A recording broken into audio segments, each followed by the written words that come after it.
दोस्तों, भागवत पुराण 10वां स्कंद अध्याय 71 से 76।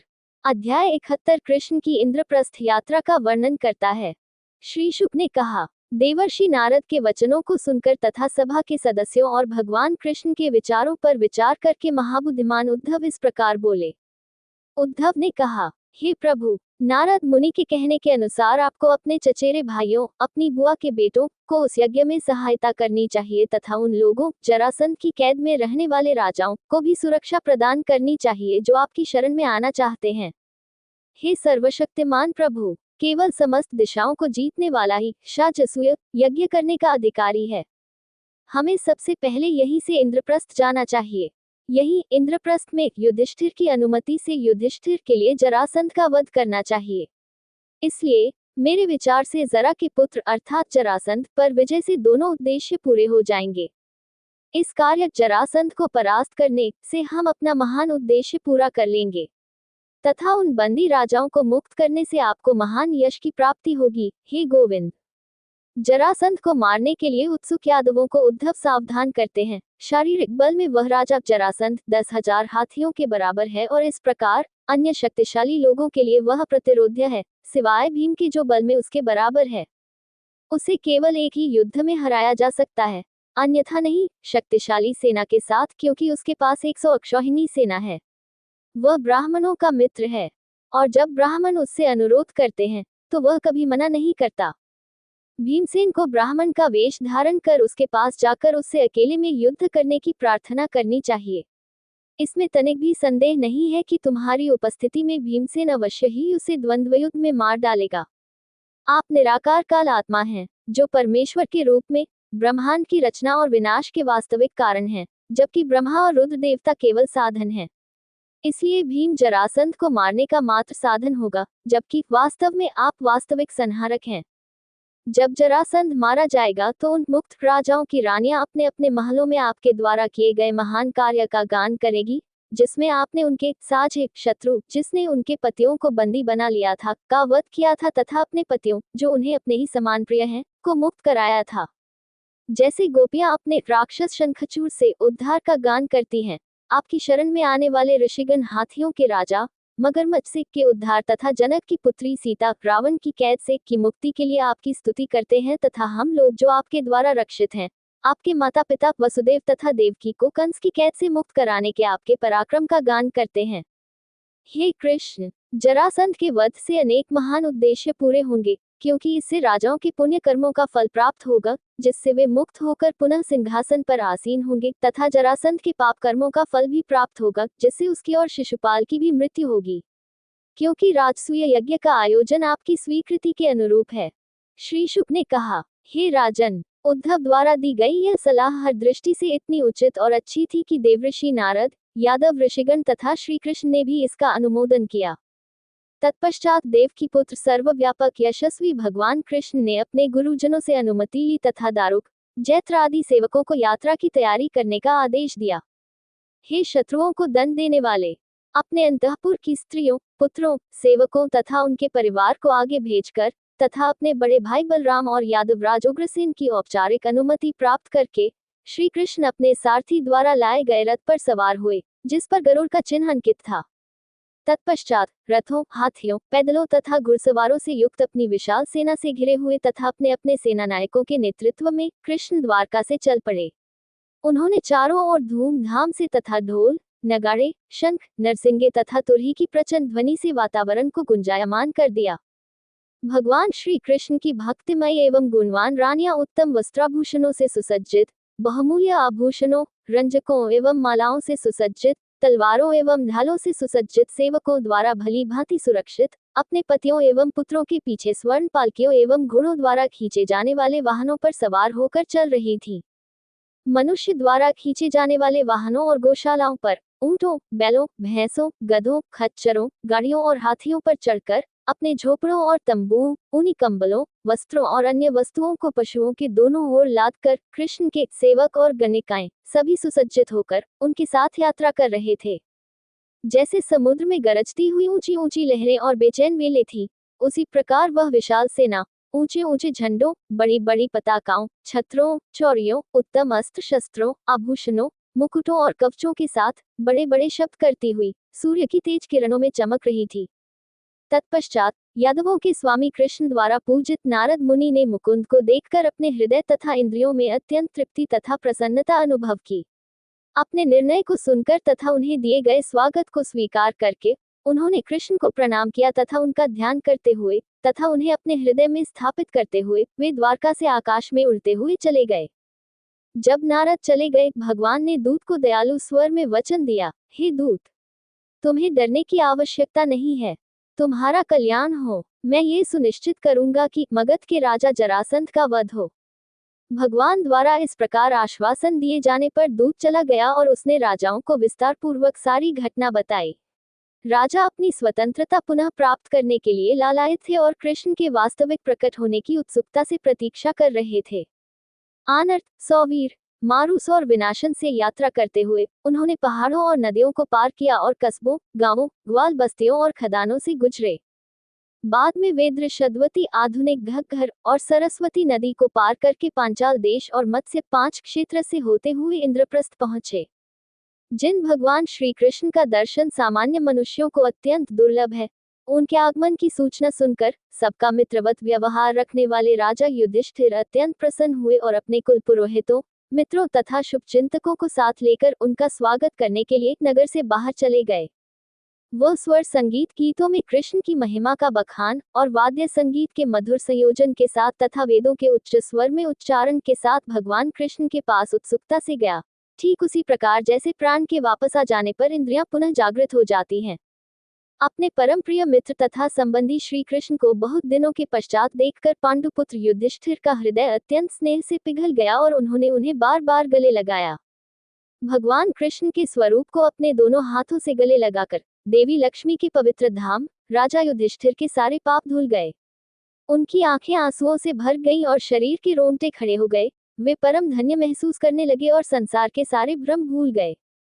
भीमसेन ने मुस्कुराते हुए अपनी समस्त इंद्रियों और मन को स्नेह के आवेश में भरकर अपने मामा के पुत्र को गले लगाया और बहुत आनंदित हुए। अर्जुन और नकुल तथा सहदेव ने अत्यंत हर्षांसुओं से युक्त होकर अपने परम मित्र तथा शुभचिंतक अच्युत को गले लगाया। अर्जुन द्वारा आलिंगन किए जाने पर तथा नकुल और सहदेव द्वारा उचित सम्मान दिए जाने पर कृष्ण ने ब्राह्मणों तथा अन्य वृद्ध व्यक्तियों को उनकी वरिष्ठता तथा अन्य योग्यता के अनुसार प्रणाम किया। उनके द्वारा सम्मान दिए जाने पर कृष्ण ने कौरवों, सृंजियों, केकयों, सूत और मगध जैसे भाटों और दिव्य गायकों, भाटों और दरबारी विदूषकों का पारस्परिक सम्मान किया और उनकी स्तुति की, जबकि अन्य लोग तबला, शंख, वीणा, ढोल और नरसिंगे या तुरही जैसे संगीत वाद्य यंत्र बजाते, नाचते और गाते थे। इस प्रकार यशस्वी पुरुषों में शिरोमणि भगवान कृष्ण अपने मित्रों तथा शुभचिंतकों के साथ आए, जो उनकी स्तुति कर रहे थे। उनके साथ वे सुसज्जित इंद्रप्रस्थ नगर में प्रवेश कर गए। नगर की सड़कें सुगंधित जल से छिड़की हुई थी तथा हाथियों के मंदिरों से निकलने वाली सुगंधी बह रही थी। ये रंग बिरंगे झंडों, सुनहरे मेहराबों तथा घरों के प्रवेश द्वारों पर जल से भरे घड़ों से सुशोभित था। यह अपने सुस्वच्छ नागरिकों, नए रेशमी वस्त्र, आभूषण, पुष्पों की मालाएं तथा इत्र लगाए हुए तथा समान रूप से अच्छी तरह से सजी धजी तथा रंग बिरंगी स्याही से लिपी हुई युवतियों के साथ सुंदर दिख रहा था। कृष्ण ने कुरुराज युधिष्ठिर की राजधानी देखी, जो घरों से भरी हुई थी, जो बड़ी बड़ी दीपमालाओं, पुष्प अर्पण आदि से प्रकाशित हो रही थी। वह जगह बहुत ही आकर्षक थी, क्योंकि उसमें जालीदार खिड़कियां थीं, जिनमें से सुगंधित धुआं निकल रहा था, और घरों की छतों पर झंडियां फड़फड़ा रही थीं, जो सोने के घड़ों के गुंबदों से सजी हुई थी, तथा जिनके चारों ओर चांदी के बड़े बड़े शिखर थे। ज्यों ही युवतियों को उसके आगमन का समाचार मिला, वे तुरंत ही अपने घर के कामकाज और अपने पतियों को भी बिस्तर पर छोड़कर उस एक वस्तु को देखने के लिए राजमार्ग, मुख्य मार्ग पर उमड़ पड़ी, जो लोगों की आंखों से पीने योग्य थी। यद्यपि उसे देखने की उत्सुकता और जल्दबाजी के कारण उनके बाल बिखर गए और रेशमी वस्त्रों की गांठें खुल गईं। स्त्रियां अपने घरों की छतों पर चढ़ाई और हाथी, घोड़े, रथ तथा पैदलों से भरे हुए मार्ग पर रानियों सहित कृष्ण को देखा। उन्होंने उन पर पुष्पों की वर्षा की, उन्हें हृदय से लगा लिया तथा अपनी अत्यंत मुस्कुराती हुई दृष्टि से उनका हार्दिक स्वागत किया।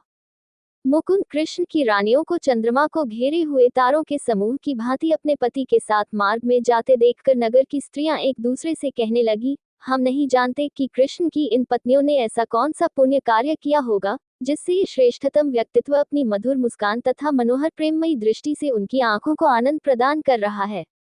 नगर में प्रत्येक स्थान पर नागरिक अपने हाथों में शुभ वस्तुएं लेकर कृष्ण के पास पहुंचे और उनकी पूजा की। इसी प्रकार व्यापारी संघों के प्रमुखों ने भी अपने सभी पापों से मुक्ति पाली। हरम की स्त्रियों द्वारा प्रसन्नता से खिली हुई आंखों तथा उत्सुकता से उत्तेजित होकर स्वागत किए जाने पर कृष्ण राजा युधिष्ठिर के महल में प्रविष्ट हुए। जब कुंती ने अपने भाई के पुत्र, तीनों लोकों के स्वामी श्री कृष्ण को देखा तो उसका हृदय हर्ष और स्नेह से भर गया। वह अपनी पुत्रवधू द्रौपदी के साथ सोफे से उठी और उन्हें स्नेहपूर्वक गले लगा लिया। देवाधिदेव कृष्ण को आदर तथा भक्तिपूर्वक अपने महल में लाकर राजा युधिष्ठिर इतने प्रसन्न हुए कि वे समझ नहीं पाए कि ऐसे सम्माननीय अतिथि की पूजा की औपचारिकताएं किस प्रकार पूरी की जाएं। हे राजा परीक्षित, श्री कृष्ण ने अपनी बुआ कुंती को प्रणाम किया तथा वृद्ध स्त्रियों को प्रणाम किया। स्वयं द्रौपदी तथा उनकी बहन सुभद्रा ने भी उन्हें प्रणाम किया। अपनी सास कुंती के कहने पर द्रौपदी ने रुक्मिणी, सत्यभामा, भद्रा, जाम्बूति, कालिंदी, मित्रविंदा, शाब्या तथा धर्मप्रायण नागंजति आदि कृष्ण की रानियों का वस्त्र, पुष्पमाला, आभूषण आदि से विधिपूर्वक पूजन किया। राजा धर्मराज ने श्री कृष्ण, उनकी रानियों, सेना के सदस्यों, अनुयायियों और सलाहकारों के लिए आवास की आरामदायक व्यवस्था की तथा प्रतिदिन आनंद की नई नई वस्तुएं उपलब्ध कराईं। अर्जुन के साथ मिलकर कृष्ण ने अग्निदेव को प्रसन्न किया और उन्हें भस्म करने के लिए खांडव वन भेंट किया। उन्होंने मई को अग्नि से बचाया, जिसने राजा युधिष्ठिर के लिए एक दिव्य सभा भवन का निर्माण किया। राजा युधिष्ठिर को प्रसन्न करने की इच्छा से कृष्ण कई महीनों तक इंद्रप्रस्थ में रहे। कभी कभी वे योद्धाओं से घिरे हुए अर्जुन के साथ रथ पर सवार होकर भ्रमण तथा क्रीड़ा के लिए निकल पड़ते थे। अध्याय 72 जरासंध का वध। श्री शुक ने कहा, जब कृष्ण कुछ दिनों तक विश्राम कर चुके थे, एक अवसर पर राजा युधिष्ठिर अपने दरबार में बैठे थे, जहां ऋषि, ब्राह्मण, क्षत्रिय, वैश्य, उनके भाई, गुरु, परिवार के बड़े बुजुर्ग, कुल के लोग और रिश्तेदार उपस्थित थे। उन्होंने उन सब के सामने कृष्ण से बात की। युधिष्ठिर ने कहा, हे भगवान गोविंदा, मैं राजसूय नामक सबसे उत्तम यज्ञ करके आपकी और आपके पवित्र अंश अवतारों इंद्र और अन्य देवताओं के रूप में की पूजा करना चाहता हूँ। इस कार्य को पूरा करने में आप हमारी सहायता करने की कृपा करें। हे कमल नाभि वाले प्रभु, आपके चरण सभी अशुभों का नाश करते हैं।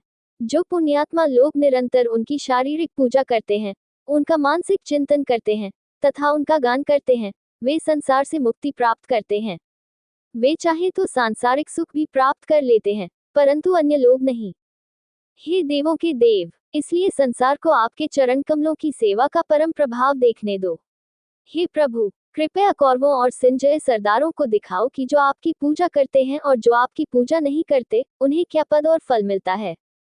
हे प्रभु, आप स्वयं ब्रह्म हैं, सभी प्राणियों में अंतरात्मा हैं। आप सदैव अपने परमानंद का आनंद लेते हैं और सभी को समान मानते हैं।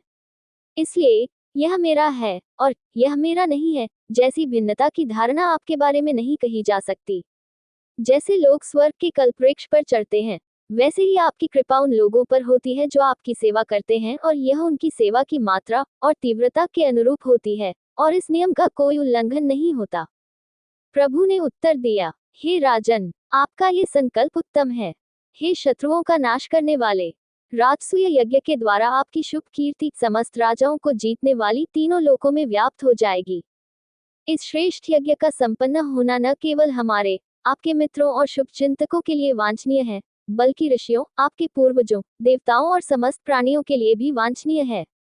संसार के समस्त राजाओं को पराजित करके तथा इस प्रकार संपूर्ण पृथ्वी को अपने अधीन करके यज्ञ की सभी आवश्यक सामग्री एकत्रित करो और फिर इस महान यज्ञ का अनुष्ठान आरंभ करो। हे राजन, आपके ये भाई देवताओं जैसे इंद्र, वायु आदि की किरणों से उत्पन्न हुए हैं, जो लोकों के रक्षक हैं, और मैं, जो संयमहीन व्यक्तियों द्वारा कभी नहीं जीता जा सकता, आपके द्वारा मन और इंद्रियों के संयम से जीता गया हूँ। इस संसार में कोई देवात्मा भी अपने तेज, ऐश्वर्य या लौकिक शक्ति से मेरे भक्त को विचलित नहीं कर सकता, फिर पार्थिव प्राणी तो ऐसा कर ही नहीं सकता। श्री शुक ने कहा, भगवान की प्रशंसापूर्ण वाणी सुनकर राजा युधिष्ठिर अत्यंत प्रसन्न हुए और उनका मुखमंडल खिले हुए कमल के समान प्रफुल्लित हो उठा। उन्होंने भगवान विष्णु के तेज और तेज से युक्त अपने भाइयों को संसार के विभिन्न भागों पर विजय का दायित्व सौंपा। उन्होंने सहदेव को सिंजयों के साथ मिलकर दक्षिण की विजय करने का आदेश दिया और नकुल को पश्चिम में, अर्जुन को उत्तर में तथा भीम को मत्स्य, केकय और मद्रकाओं के साथ गठबंधन करके पूर्व की ओर भेजा। अपने बल और पराक्रम से राजाओं को जीतकर उन योद्धाओं ने उन दिशाओं से अपार धन लाकर राजा युधिष्ठिर के पास पहुंचाया, जो यज्ञ की तैयारी कर रहे थे। जब युधिष्ठिर ने सुना कि जरासंध को नहीं जीता जा सकता, तो वे चिंतित हो गए। कहा जाता है कि जब युधिष्ठिर जरासंध को जीतने के बारे में सोच रहे थे, तब जगत के आदि कारण भगवान कृष्ण ने उद्धव द्वारा सुझाया गया उपाय सुझाया। हे परीक्षित, तत्पश्चात भीमसेन, अर्जुन और कृष्ण तीनों योद्धा ब्राह्मण का वेश धारण करके गिरिव्रज मगध की राजधानी गए, जहां बृहद्रथ का पुत्र जरासंध रहता था। वे 3 क्षत्रिय ब्राह्मणों का वेश धारण करके अप्रत्याशित अतिथियों के स्वागत के समय बिना किसी पूर्व सूचना के जरासंध के महल में गए। उन्होंने राजा जरासंध से भिक्षा मांगी, जो मित्रवत और ब्राह्मणों के प्रति समर्पित थे तथा गृहस्थ के पवित्र कर्तव्यों का गहन पालन करते थे। हे राजन, कृपया हमें अप्रत्याशित अतिथि समझें, जो लंबी दूरी तय करके आपसे अनुरोध करने आए हैं। ईश्वर आपको आशीर्वाद दें, अतः हमारी प्रार्थना स्वीकार करने की कृपा करें। क्या धैर्यवान और धैर्यवान लोगों के लिए कोई बात असहनीय है? ऐसा कौन सा काम है जिसे करने में अधर्मी लोग हिचकिचाते हैं? ऐसा कौन सा काम है जिसे उदार लोग नहीं दे सकते? जो लोग सबको समान समझते हैं, उनके लिए कौन सा व्यक्ति अजनबी या शत्रु है? जो मनुष्य इस नाशवान शरीर के द्वारा सामर्थ्य सहित धर्मात्माओं के गुणगान योग्य सनातन यश को प्राप्त नहीं करता, वह दया और निंदा का पात्र है। राजा हरिश्चंद्र, रंतिदेव, शिबी, बलि, मुद्गल, जो खेतों से एकत्रित अनाज खाकर जीवन यापन करते थे, पौराणिक कबूतर, जिसने शिकारी के लिए अपने प्राणों का बलिदान दिया और शिकारी, जिसने कबूतर का उदाहरण अपनाया, और कई अन्य लोगों ने इस क्षणभंगुर शरीर की कीमत पर अमर प्रसिद्धि प्राप्त की। श्री शुक ने कहा, उनके रंग रूप रंग, धनुष की डोरी के घर्षण से उनकी भुजाओं पर पड़े निशानों से जरासंध को पता चल गया कि वे क्षत्रिय वर्ण के हैं। उसे ये भी लगा कि उसने उन्हें पहले कहीं देखा है। वह सोचने लगा, ये निसंदेह क्षत्रिय हैं जिन्होंने ब्राह्मणों का वेश धारण कर लिया है। वे मुझसे जो भी मांगेंगे मैं उन्हें दूंगा, चाहे इसके लिए मुझे अपना शरीर ही क्यों न देना पड़े। राजा बलि की महिमा का बखान सभी दिशाओं में दूर दूर तक सुनाई देता है। भले ही उन्हें ब्राह्मण का वेश धारण किए भगवान विष्णु ने राजपद से हटा दिया था, महान दैत्यराज को यह अच्छी तरह मालूम था कि यह ब्राह्मण रूप में भगवान विष्णु हैं, तथा यद्यपि उनके गुरु शुक्र ने उन्हें ऐसा करने से रोक दिया था, फिर भी उन्होंने ब्राह्मण वेश में भगवान विष्णु को पृथ्वी दान कर दी, जिनका उद्देश्य इंद्र के लिए बलि को उसके राज्य और वैभव से वंचित करना था। उस अभागे क्षत्रिय के इस जीवन का क्या लाभ है, जो ब्राह्मणों के हित के लिए इस नाशवान, सदैव क्षीण होने वाले शरीर की कीमत पर व्यापक यश प्राप्त करने की आकांक्षा रखता है। इस प्रकार विचार करते हुए सज्जन राजा जरासंध ने कृष्ण, अर्जुन और भीम से कहा, हे ब्राह्मणों, तुम जो चाहो चुन लो, मैं अपना सिर भी तुम्हें दे सकता हूँ। भगवान कृष्ण ने उत्तर दिया, हे महान राजा, हम क्षत्रिय हैं जो यहाँ युद्ध करने आए हैं। हम भोजन की भीख नहीं मांगते, हम आपसे युद्ध करना चाहते हैं। यदि आपको अच्छा लगे तो एक ही बार में। ये कुंती का पुत्र वृकोदर भीम है, यह उसका भाई अर्जुन है। कृपया मुझे कृष्ण के रूप में जानो, जो उनका ममेरा भाई और तुम्हारा कट्टर शत्रु है। कृष्ण द्वारा ये कहे जाने पर मगधराज जोर से हंसने लगे। क्रोधित होकर उन्होंने कहा, अरे मूर्खों, यदि तुम चाहो तो मैं तुम्हारे साथ युद्ध करूंगा। मैं तुम जैसे कायर से युद्ध नहीं करूंगा, जो युद्ध में पराजित हो जाते हो। मेरे भय से ही तुमने अपनी राजधानी मथुरा को त्याग दिया और समुद्र में शरण ली। यह अर्जुन न तो उम्र में मेरे बराबर है और न ही बल में मुझसे आगे है, इसलिए वह योद्धा के रूप में मुझसे मुकाबला नहीं कर सकता। भीम बल में मेरे बराबर है। ये कहकर उन्होंने एक विशाल गदा भीमसेन को दे दी और स्वयं एक और विशाल गदा लेकर नगर से बाहर चले गए। वहां समतल भूमि पर दोनों योद्धा एक दूसरे से भिड़ गए। युद्ध में गर्व और क्रोध से भरे हुए दोनों योद्धा एक दूसरे पर इंद्र के वज्र के समान अपनी गदाओं से प्रहार करने लगे। जब वे कुशलतापूर्वक दाएं या बाएं घूम रहे थे, तो युद्ध मंच पर अभिनेताओं के युद्ध के समान शानदार हो गया था। हे राजन, जब एक दूसरे पर फेंकी गई गदाएं आपस में टकराती थी, तो एक कर्कश तथा चटचट ध्वनि उत्पन्न होती थी, जो वज्र इंद्र के वज्र की टप टप या दो लड़ते हुए दंतैलों के दांतों के टकराने जैसी होती थी।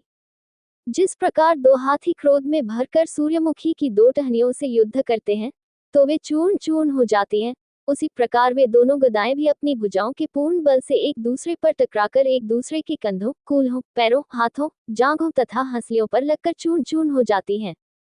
जब उनकी गदाएं इस प्रकार टूट गईं, तब वे क्रोध से भरे हुए योद्धा लोहे के समान कठोर मुट्ठियों से एक दूसरे पर प्रहार करने लगे। जब वे एक दूसरे पर प्रहार कर रहे थे, तब उनकी हथेलियों के प्रहार से उत्पन्न ध्वनि दो हाथियों के आपस में टकराने की ध्वनि के समान थी तथा वज्र के प्रहार या गड़गड़ाहट के समान कर्कश थी। भीम और जरासंध दोनों ही प्रशिक्षण, शक्ति और ऊर्जा में एक दूसरे के बराबर थे। उन्होंने एक दूसरे पर अखंड शक्ति से प्रहार किया, फिर भी युद्ध अनिर्णीत रहा। इस प्रकार 27 दिन बीत गए। दिन में तो वे लड़ते रहे, परंतु रात में जब युद्ध समाप्त हो जाता मित्रवत व्यवहार करते रहे। हे राजा परीक्षित, एक दिन भीमसेन ने अपने मामा के पुत्र कृष्ण से कहा, हे माधव मधु के वंशज, मैं द्वंद्वयुद्ध में जरासंध को हराने में असमर्थ हूँ। श्री कृष्ण को शत्रु के जन्म और मृत्यु का रहस्य मालूम था और यह भी कि कैसे राक्षसी जरा ने जरासंध को जीवन प्रदान किया था। उन्होंने अपनी शक्ति स्थानांतरित करके भीम को मजबूत किया और विचार करना शुरू किया। भीम को शत्रु को मारने की एक योजना सूझी। अचूक अंतर्दृष्टि वाले कृष्ण ने प्रतीकात्मक रूप से एक टहनी तोड़कर उसे भीम को दिखाया। महान योद्धा और महान पराक्रमी भीम ने ये सुझाव समझ लिया और जरासंध के दोनों पैर पकड़कर उसे जमीन पर गिरा दिया। उसने अपने एक पैर से शत्रु का एक पैर दबा दिया और अपने दोनों हाथों से उसका दूसरा पैर पकड़ लिया और उसे गुदा से दो टुकड़ों में फाड़ डाला, जैसे हाथी वृक्ष की शाखा को फाड़ डालता है। अब लोगों ने शरीर के दो अलग अलग हिस्से देखे, जिनमें से प्रत्येक में एक पैर, एक जांघ, एक अंडकोश, एक कूल्हे, आधी पीठ, एक स्तन, एक कंधा, एक हाथ, एक आंख, एक भान और एक कान था। जब मगध के राजा का वध हुआ तो बहुत बड़ा हाहाकार मच गया। भीम को अपनी भुजाओं में लेकर अर्जुन और कृष्ण ने उसकी सराहना की। यशस्वी भगवान कृष्ण सभी प्राणियों के रचयिता और रक्षक हैं। कोई भी उनकी महानता और शक्ति का अनुमान नहीं लगा सका। उन्होंने जरासंध के पुत्र सहदेव को मगध का राजा बनाकर सिंहासन पर बिठाया तथा मगध के राजा जरासंध द्वारा बंदी बनाए गए राजाओं को मुक्त कर दिया। अध्याय 73 कृष्ण और अन्य का इंद्रप्रस्थ लौटना। श्री शुक ने कहा, 20,800 राजा जो युद्ध में आसानी से पराजित हो गए थे, जरासंध द्वारा उन्हें चारों ओर से पहाड़ से घिरी घाटी में कैद करके रखा गया था। कैद से मुक्त होने पर वे अशुद्ध शरीर और गंदे कपड़ों के साथ बाहर आए। भूख से क्षीण, सूखे हुए मुख तथा दीर्घकाल तक बंदी रहने के कारण अत्यंत दुर्बल शरीर वाले उन राजाओं ने बादल के समान गहरे नीले रंग वाले पीले रेशमी वस्त्र पहने हुए भगवान कृष्ण को देखा। वे श्रीवत्स चिन्ह धारण किए हुए थे, उनकी 4 भुजाएं थीं, उनकी आंखें कमल के फूल के भीतरी भाग के समान लाल थीं, वे आकर्षक और मनोहर थे, उनके कानों में मगरमच्छ के आकार के चमकीले कुंडल थे। उन्होंने अपने एक हाथ में कमल धारण किया हुआ था और बाकी 3 भुजाओं में गदा, शंख और सुदर्शन चक्र धारण किया हुआ था। वे मुकुट, मोतियों की माला, कंगन, झोड़े और बाजूबंद से सुशोभित थे। उसका कंठ उत्तम मणि कौस्तुभ से चमक रहा था और वक्षस्थल पर वन पुष्पों की माला लटक रही थी। राजा लोग उसे नेत्रों से पीते और जीभों से चाटते हुए प्रतीत हो रहे थे। वे मानो अपनी नाक से उसे सूंघ रहे थे और अपनी भुजाओं से उसे गले लगा रहे थे। उन्होंने अपने सिर को भगवान के चरणों से छूकर उन्हें प्रणाम किया और अपने आप को सभी पापों से मुक्त कर लिया। श्री कृष्ण को देखकर वे इतने प्रसन्न हुए कि उन्हें कारावास के कारण उत्पन्न हुई शिथिलता और थकावट दूर हो गई। हाथ जोड़कर राजाओं ने निम्न शब्दों में ऋषिकेश सभी इंद्रियों के स्वामी श्री कृष्ण की स्तुति की। राजाओं ने अपनी प्रार्थना प्रस्तुत की। हे देवों के देव, हम आपको प्रणाम करते हैं। हे अविचल प्रभु, आप अपने शरणागतों के संकट दूर करते हैं। हम लोग इस घोर संसार से व्यथित होकर आपकी शरण में आए हैं। हे कृष्ण, आप हमारी रक्षा करने की कृपा करें। हे प्रभु, मधु नामक राक्षस का वध करने वाले, हम मगध के राजा जरासंध को दोष नहीं देते। हे सर्वशक्तिमान प्रभु, ये वास्तव में आपकी कृपा है कि हम राजाओं को हमारे राज्यों से वंचित होना पड़ा। प्रभुता और ऐश्वर्य के अभिमान से प्रफुल्लित राजा परम सुख को प्राप्त नहीं कर पाता, किंतु आपकी माया से मोहित होकर वह क्षणभंगुर सांसारिक संपत्ति को स्थायी मान लेता है। जिस प्रकार बच्चे या मूर्ख लोग मृग तृष्णा को जल का तालाब समझ लेते हैं, उसी प्रकार विवेक शक्ति से रहित व्यक्ति भी परिवर्तन करने वाली निरंतर परिवर्तनशील माया को ही वास्तविकता मान लेते हैं। हे प्रभु, पहले हम अपने राजत्व और ऐश्वर्य के अहंकार में अंधे हो गए थे। इस धरती पर विजय पाने की महत्वाकांक्षा में हम एक दूसरे से होड़ करते थे और अपनी ही प्रजा का निर्दयतापूर्वक वध करते थे। हम इतने अभिमानी थे कि हमें मृत्यु या अपने बारे में कुछ भी नहीं सूझा जो हमसे आगे थे। हे कृष्ण, आपके अविचल वेग तथा अनंत पराक्रम वाले काल रूप के कारण हमारा पूर्व वैभव तथा प्रभुता नष्ट हो गई।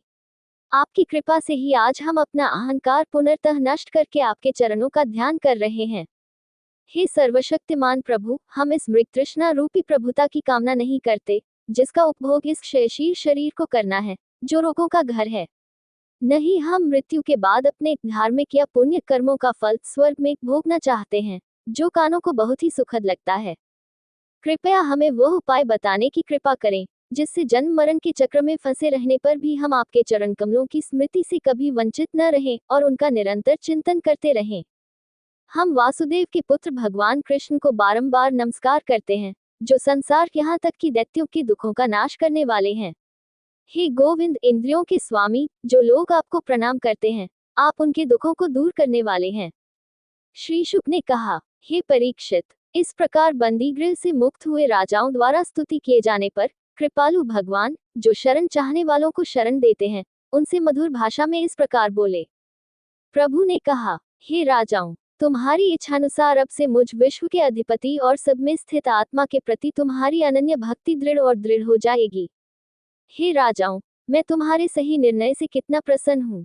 तुमने जो कहा वह सत्य है, क्योंकि मैंने देखा है कि कैसे धन संपत्ति और अधिकार का बढ़ता हुआ अहंकार लोगों पर पागल कर देने वाला प्रभाव डालता है।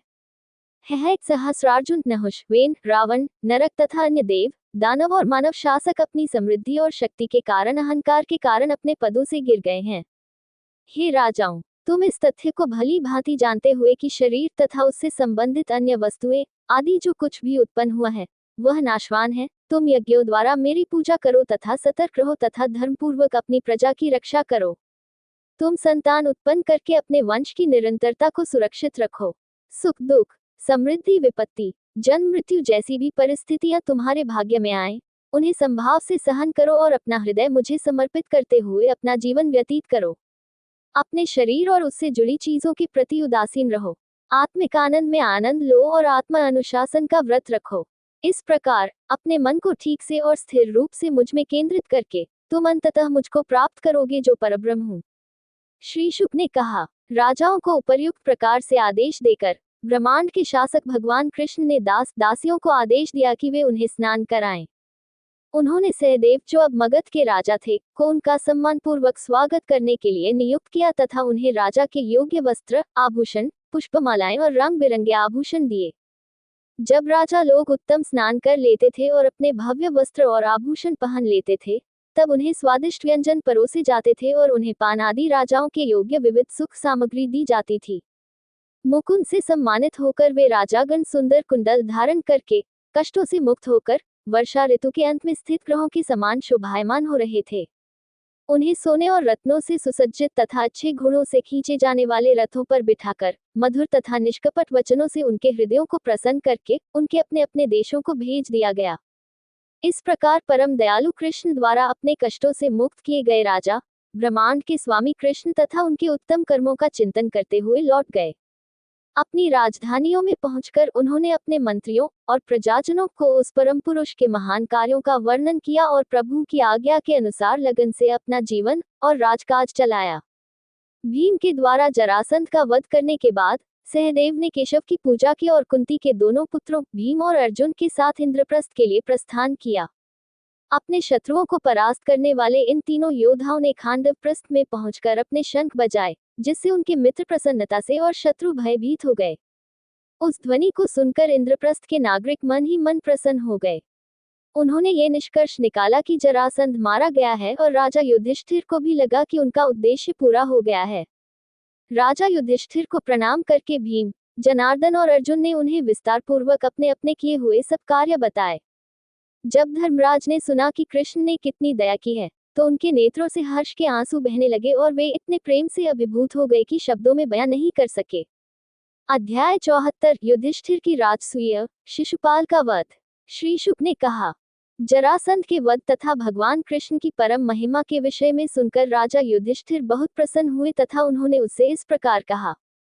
युधिष्ठिर ने कहा, तीनों लोकों के समस्त गुरुजन जैसे सनक आदि तथा समस्त महान देवता जो विभिन्न लोकों के रक्षक हैं, आपकी आज्ञा को अपने मस्तक पर धारण करते हैं जब उन्हें वह कृपा प्राप्त होती है जो अन्य लोगों को दुर्लभ है। हे अनंत पराक्रम और यश के स्वामी, आप जैसे कमल नेत्र वाले पुरुष जो वास्तव में दरिद्र व्यक्तियों की आज्ञाओं का पालन करते हैं तथा अपने को शासक मानते हैं, वह अपने आप में एक घोर उपहास है जो आपकी मर्यादा से भी नीचे है। परंतु आप सूर्य के तेज के समान परब्रह्म हैं। उन एक ईश्वर अद्वितीय ब्रह्म परब्रह्म की महिमा आपके कर्मों से न तो घटती है न बढ़ती है। हे अद्वैत लक्ष्मीपति, जैसे पशु अथवा अज्ञानी लोग अपने शरीर के संबंध में मैं और मेरा, तू और तेरा आदि शब्दों से भेद करते हैं, वैसे ही आपके भक्तों में भी ऐसा भेद नहीं है। क्या ये कहना चाहिए कि आप में तो ये सर्वथा अनुपस्थित है? श्री शुक ने कहा। इस प्रकार कृष्ण को संबोधित करते हुए और उनकी स्वीकृति से कुतिपुत्र युधिष्ठिर ने योग्य और पात्र ब्राह्मणों को, जो वेदों और यज्ञ अनुष्ठान में पारंगत थे, आमंत्रित किया कि वे वसंत ऋतु जैसे यज्ञों के आयोजन के लिए उपयुक्त समय में राजसूय यज्ञ में पुरोहित के रूप में कार्य करें। कृष्ण, द्वैपायन, व्यास, भारद्वाज, सुमंतु, गौतम, असित, वशिष्ठ, च्यवन, कण्व, मैत्रेय, कवश, त्रित, विश्वामित्र, वामदेव, सुमति, जैमिनी, कृतु, पिला, पराशर, गर्ग, वैशंपायन, अथर्वण, कश्यप, धौम्य, परशुराम, भृगु वंश के आसुरी, विदेहोत्र, मधुच्छंद, वीरसेन, अकृतवर्ण, इन्हें और कई अन्य लोगों को आमंत्रित किया गया था। और आमंत्रित भी थे द्रोण, भीष्म, कृपाचार्य और अन्य, धृतराष्ट्र अपने सभी पुत्रों सहित तथा कुलीन विदुर। हे राजन, ब्राह्मण, क्षत्रिय, वैश्य, शूद्र जो भी यज्ञ देखने के इच्छुक थे तथा सभी राजा और उनके मंत्री तथा प्रजा वहां एकत्रित हुए।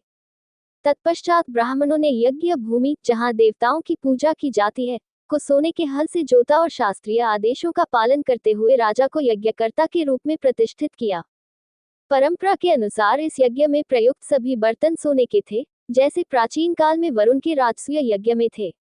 इंद्र तथा अन्य विभिन्न लोकों के रक्षक देवता, भगवान ब्रह्मा तथा शिव अपने सेवकों के साथ, सिद्ध तथा गंधर्व, दिव्य गायक, विद्याधर तथा बड़े बड़े सर्प, ऋषिगण, यक्ष, राक्षस, पक्षी, किन्नर, चारण, राजा तथा उनकी रानियां, ये सभी आमंत्रित थे तथा वे पांडुपुत्र युधिष्ठिर के राजसूय यज्ञ में उपस्थित हुए। उन्हें इस बात पर कोई आश्चर्य नहीं हुआ, क्योंकि उन्होंने सोचा कि ऐसा करना कृष्ण के भक्तों के लिए स्वाभाविक है, जिनके लिए कुछ भी असंभव नहीं है।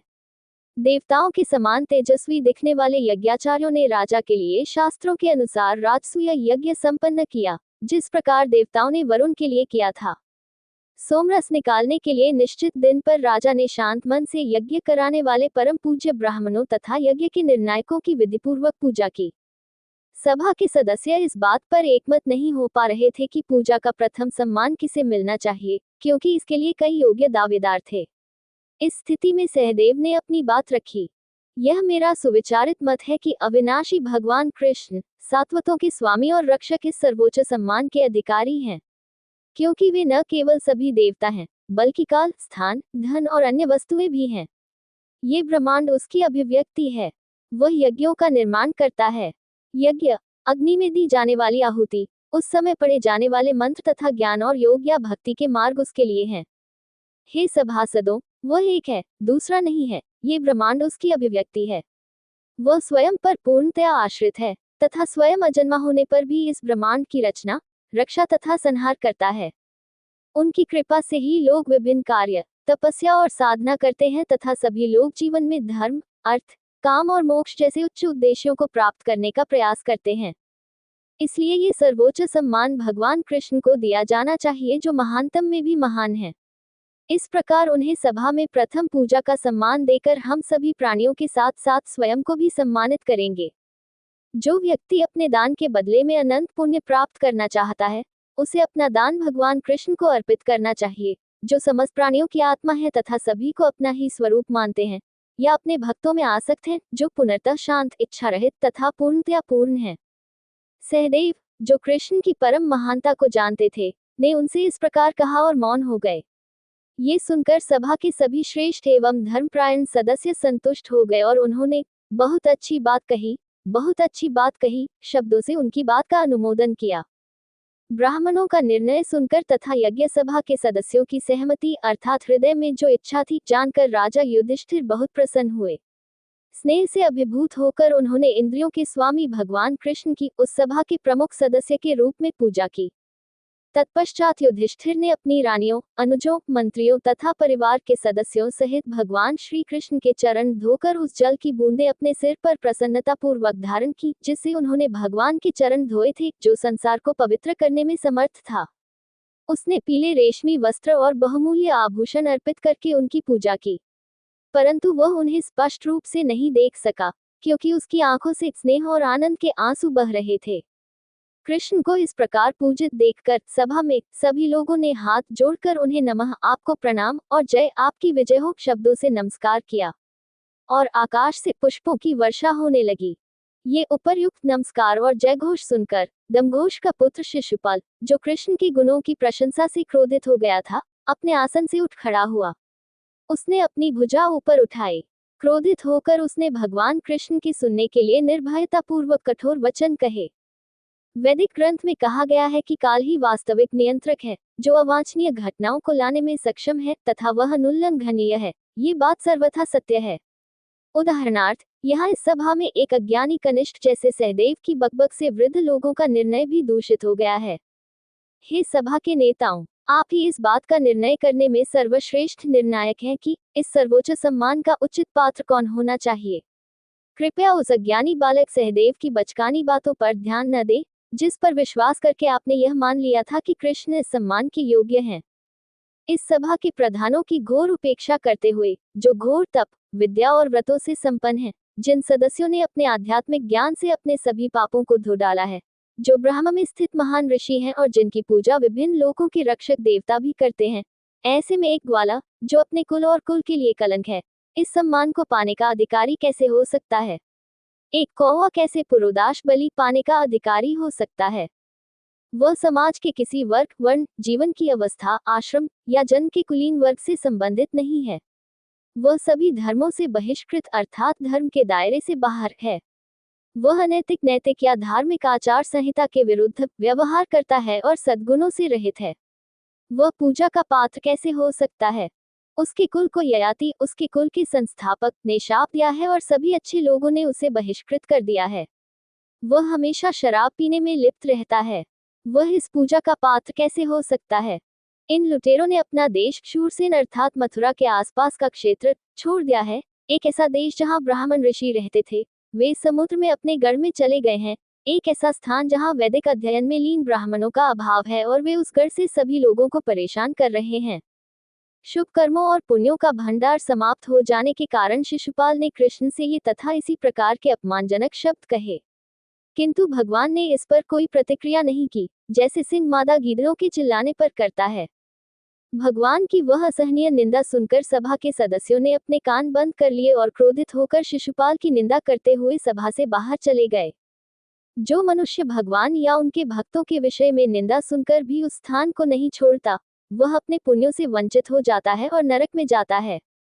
तदनंतर क्रोधित पांडव, मत्स्य, केकय तथा संजयगण शिशुपाल का अंत करने की इच्छा से अपनी भुजाएं ऊपर उठाकर खड़े हो गए।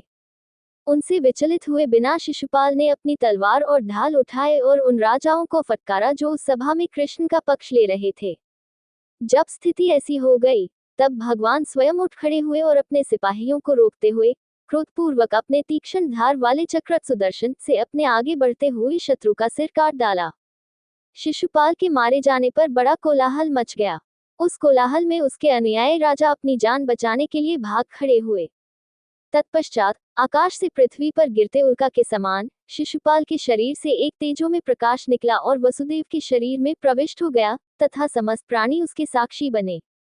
लगातार 3 जन्मों तक घृणा और क्रोध से भरे विचारों से भगवान का चिंतन करते हुए शिशुपाल को भगवान से तादात्म्य प्राप्त हुआ, क्योंकि मनुष्य का अपना चिंतन ही उसके भावी जीवन की स्थिति निर्धारित करता है। सम्राट युधिष्ठिर ने यज्ञ कराने वाले पुरोहितों तथा यज्ञ सभा के सदस्यों को उदारतापूर्वक यज्ञ शुल्क दिया तथा इस प्रकार उन सब का आदरपूर्वक पूजन करके शास्त्रों में बताए गए आदेशों के अनुसार यज्ञ का समापन स्नान अवभृत स्नान किया। राजा युधिष्ठिर के लिए राजसूय यज्ञ सफलतापूर्वक संपन्न कराने के बाद योगेश्वरों के स्वामी कृष्ण अपने मित्रों के अनुरोध पर कुछ और महीने इंद्रप्रस्थ में रहे। तत्पश्चात देव की पुत्र भगवान कृष्ण ने राजा युधिष्ठिर से विदा ली, क्योंकि वे उन्हें जाने देने के लिए तैयार नहीं थे और वे अपनी रानियों तथा मंत्रिपरिषदों के साथ अपनी राजधानी लौट आए। वैकुंठ के दो निवासियों भगवान विष्णु के अनुचरों के रूप में जय और विजय को ब्राह्मणों जैसे सनक आदि के शाप के तहत पृथ्वी पर बार बार जन्म लेना पड़ा। इसका लंबा आख्यान आपको विस्तार से बताया गया है। जब राजा युधिष्ठिर ने राजसूय यज्ञ का समापन किया तो वे ब्राह्मणों और क्षत्रियों की सभा में देवताओं के राजा इंद्र के समान चमक रहे थे। राजा ने यज्ञ में उपस्थित सभी देवताओं, मनुष्यों तथा देवगणों का यथोचित सम्मान किया। वे भगवान कृष्ण तथा ऋतसूय यज्ञ की हर्षपूर्वक प्रशंसा करते हुए अपने अपने स्थान को लौट गए। पापी दुर्योधन, जो स्वयं साक्षात कलि था, जो कौरवों के कुल के लिए अभिशाप था, एकमात्र अपवाद था। वह पांडुपुत्र युधिष्ठिर की अपार समृद्धि और राजसी वैभव को देख नहीं सका। जो मनुष्य भगवान विष्णु के शिशुपाल तथा जरासंध आदि वध जरासंध द्वारा बंदी बनाए गए राजाओं की रिहाई तथा राजसूय यज्ञ के यशस्वी कार्य का गान करता है, वह समस्त पापों के बंधन से मुक्त हो जाता है। अध्याय 75 दुर्योधन की पराजय। राजा परीक्षित ने पूछा, हमने सुना है कि राजा अजातशत्रु युधिष्ठिर के ऋतसूय यज्ञ में एकत्रित हुए सभी मनुष्य, देवता, राजा और देवगण उस यज्ञ की शानदार सफलता को देखकर बहुत प्रसन्न हुए थे। हे ब्राह्मण ऋषि, और दुर्योधन एकमात्र अपवाद था। हे पूज्य महोदय, हमें इसका कारण बताने की कृपा करें। ऋषि शुक ने उत्तर दिया, आपके महान पितामह के राजसूय यज्ञ में उनके सभी संबंधी उनसे स्नेह बंधन से जुड़ गए थे, विभिन्न विभागों का दायित्व स्वीकार किया था तथा यज्ञ के दौरान उनकी सेवा की थी। भीम पाक कला विभाग के प्रमुख थे, दुर्योधन राजकोष का प्रभारी था, सहदेव स्वागत विभाग में लगे थे, जबकि नकुल को आपूर्ति आवश्यक वस्तुओं की व्यवस्था सौंपी गई थी। अर्जुन को बड़ों और गुरुओं की सेवा करने के लिए नियुक्त किया गया था, जबकि कृष्ण अतिथियों के पैर धोने में लगे हुए थे। द्रौपदी ने सेवा और भोजन की देखरेख की, जबकि नेकदिल कर्ण को उपहार देने का काम सौंपा गया था। उस महान यज्ञ में युयुधान, विकर्ण, हार्दिक, विदुर आदि को तथा भूरि, बालिक के अन्य पुत्रों, शांतर्दन आदि को भिन्न भिन्न विभाग तथा कार्य सौंपे गए थे। हे राजन, राजा युधिष्ठिर की इच्छानुसार उन सभी ने अपने अपने कार्य करने का प्रयत्न किया।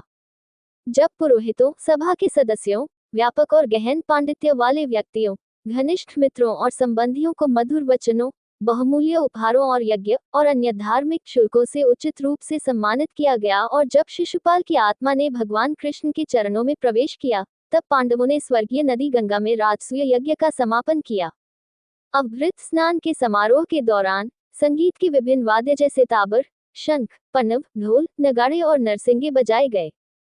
नर्तकियां प्रसन्नतापूर्वक नाच रही थीं। गायकों की टोलियां गायन में व्यस्त थीं। वीणा, बांसुरी और तालियों जैसे वाद्यों की ध्वनि स्वर तक पहुंच रही थी। भांति भांति के रंग बिरंगे ध्वज और पताकाएं लहराते हुए सुसज्जित सैनिकों, बड़े बड़े हाथियों, रथों और घोड़ों के साथ सोने की माला पहने हुए राजा अमृत स्नान के लिए चल पड़े। युधिष्ठिर के आगे आगे यादव, संजय, कंबोज, कौरव, केकय और कौशल वंश अपनी अपनी सेनाओं के साथ पृथ्वी को हिला रहे थे। यज्ञ सभा के सदस्य, पुरोहित और प्रमुख ब्राह्मण वेदों का उच्च स्वर में उच्चारण करते हुए उनके पीछे पीछे चले। देवता, ऋषि, पितरों और गंधर्वों ने युधिष्ठिर की स्तुति गाई और जुलूस पर पुष्प वर्षा की।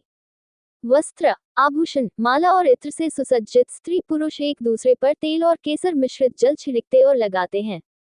वेश्याएं पुरुषों द्वारा तेल, दूध, सुगंधित जल, हल्दी पाउडर और गाढ़े केसर के लेप से अपने शरीर को पोतने का खेल खेलती थीं और बदले में पुरुषों पर तेल, दूध, सुगंधित जल, हल्दी पाउडर और गाढ़े केसर के लेप से अपने शरीर को पोतती थीं। इस जुलूस और उत्सव को देखने की इच्छा से राजपरिवार की स्त्रियां रक्षकों के साथ अच्छी तरह से सज्जित होकर अपने वाहनों, पालकी, रथ आदि में निकल पड़ी, जैसे कि स्वर्ग की युवतियां अपने उत्कृष्ट स्वर्गीय रथों में इसे देखने के लिए आकाश में उमड़ पड़ी थीं। जब वे स्त्रियां श्री कृष्ण के मित्रों अपने मामा से सजी हुई थीं, तो वे और भी अधिक सुंदर दिखाई देने लगी और उनके चेहरे पर लज्जापूर्ण मुस्कान खिल उठी थी। राजपरिवार की महिलाएं अपने जेठों और मित्रों पर रंगीन पानी की धारें छिड़कती थीं। उनके वस्त्र गीले होने के कारण उनके शरीर के अंग जैसे स्तन, जांघें और कूल्हे खुले दिखाई देते थे। जल क्रीड़ा के उत्साह में उनके बालों की लंटें खुल जाती थीं और उनसे फूल गिरने लगते थे। अपनी आकर्षक क्रीड़ा गतिविधियों से वे अशुद्ध मन वाले लोगों में अपवित्र विचार उत्पन्न करती थीं। सम्राट उत्तम घोड़ों द्वारा खींचे जा रहे तथा स्वर्ण की मालाओं से सुसज्जित रथ पर सवार हुए। अपनी रानियों के साथ वे राजसूय के समान शोभायमान दिख रहे थे, तथा उनके साथ अनुष्ठानों का भी समावेश था। पत्नी सयाज नामक विशेष यज्ञ और समापन स्नान अभृत से संबंधित अन्य अनुष्ठान करने के बाद राजा युधिष्ठिर ने आचमन किया, अपनी दाहिनी हथेली से 3 बार जल पिया और पुरोहित के निर्देशानुसार उन्होंने द्रौपदी के साथ गंगा में स्नान किया। आकाश और पृथ्वी से एक साथ नगाड़े बजने लगे। देवता, ऋषि गण और मनुष्य उन पर पुष्प वर्षा करने लगे। इसके बाद समाज के सभी वर्गों, वर्णों और जीवन के सभी चरणों, आश्रम के लोग वहां स्नान करते थे, यहाँ तक कि सबसे जघन्य पाप करने वाले लोग भी ऐसे स्नान से उनसे मुक्त हो जाते थे। तत्पश्चात राजा युधिष्ठिर ने 2 नए रेशमी वस्त्र धारण किए और आभूषणों से सुसज्जित होकर यज्ञ पुरोहितों, यज्ञ सभा के सदस्यों, ब्राह्मणों आदि को वस्त्र और आभूषणों से सम्मानित करके उनका पूजन किया। भगवान नारायण के प्रति अनन्य भक्ति रखने वाले राजा ने अपने मित्रों, स्वजनों, राजाओं, मित्रों, शुभचिंतकों तथा उपस्थित अन्य सभी लोगों का हर प्रकार से आदर किया। रत्नजटित कुंडलों, पुष्पमालाओं, पगड़ियों, लंबे कोटों, रेशमी वस्त्रों और बहुमूल्य हारों से सुशोभित होकर सभी पुरुष देवताओं के समान शोभायमान हो रहे थे, जबकि स्त्रियां, जिनके मुख की शोभा कुंडलों और लटकते हुए बालों से बढ़ रही थी, कमर में सोने की करधनी बांधे हुए सुंदर दिख रही थी। तत्पश्चात उस सभा के सदस्य, वेद पाठी, ब्राह्मण, क्षत्रिय, वैश्य, शूद्र, यज्ञ में सम्मिलित हुए राजकुमार, देवता, ऋषि, पितरों आदि का तथा उनके अनुयायियों का भी विधिपूर्वक सत्कार किया गया। उन्होंने जाने की अनुमति मांगी और अपने अपने लोकों को लौट गए। जिस प्रकार एक नश्वर प्राणी अमृत पीकर तृप्त नहीं होता, उसी प्रकार लोग उस राजर्षि युधिष्ठिर द्वारा संपन्न राजसूय यज्ञ की शानदार सफलता का गुणगान करके तृप्त नहीं हुए, जो भगवान हरि के एक विनम्र सेवक थे। राजा युधिष्ठिर वियोग का विचार सहन नहीं कर सके और उन्होंने अपने मित्रों, संबंधियों, स्वजनों तथा भगवान कृष्ण से प्रेम पूर्वक आग्रह किया कि वे और अधिक समय तक यहीं रहें। हे परीक्षित, भगवान ने साम तथा अन्य यादव योद्धाओं को द्वारका भेज दिया। राजा युधिष्ठिर को प्रसन्न करने की इच्छा से भगवान उनके साथ ही रहने लगे। इस प्रकार भगवान कृष्ण की सहायता से धर्मपुत्र राजा युधिष्ठिर ने अपनी प्रिय महत्वाकांक्षा राजसूय यज्ञ संपन्न करने की के सागर को पार कर लिया, जिसे संपन्न करना बहुत कठिन था। और इस प्रकार वे राजसूय यज्ञ के समुचित संपादन के लिए अपनी चिंता के ज्वर से पूरी तरह मुक्त हो गए। एक अवसर पर दुर्योधन राजा युधिष्ठिर के अंतःपुर की भव्य शोभा तथा राजसूय की महिमा तथा उसके द्वारा प्राप्त उच्च पद को देखकर हृदय में बहुत व्यथित हुआ, क्योंकि युधिष्ठिर का हृदय भगवान कृष्ण में समर्पित था। उस हरम में मनुष्य, दानव और देवताओं के राजाओं का सारा वैभव और राजसी वैभव, जो उस महल के निर्माता मय द्वारा संचित और उपयोग किया गया था, चमक रहा था। इन सब के साथ राजा द्रुपद की राजकुमारी द्रौपदी अपने पतियों की सेवा कर रही थी। कौरवों के राजा दुर्योधन का मन उस पर आसक्त था और इसलिए वह ईर्ष्या से पीड़ित था। उस समय भगवान कृष्ण की हजारों पत्नियां उस महल में ठहरी हुई थीं। उनके नितंब भारी होने के कारण उन्हें धीरे धीरे चलना पड़ता था और उनके पैरों की पायल मधुर झनकारती थी।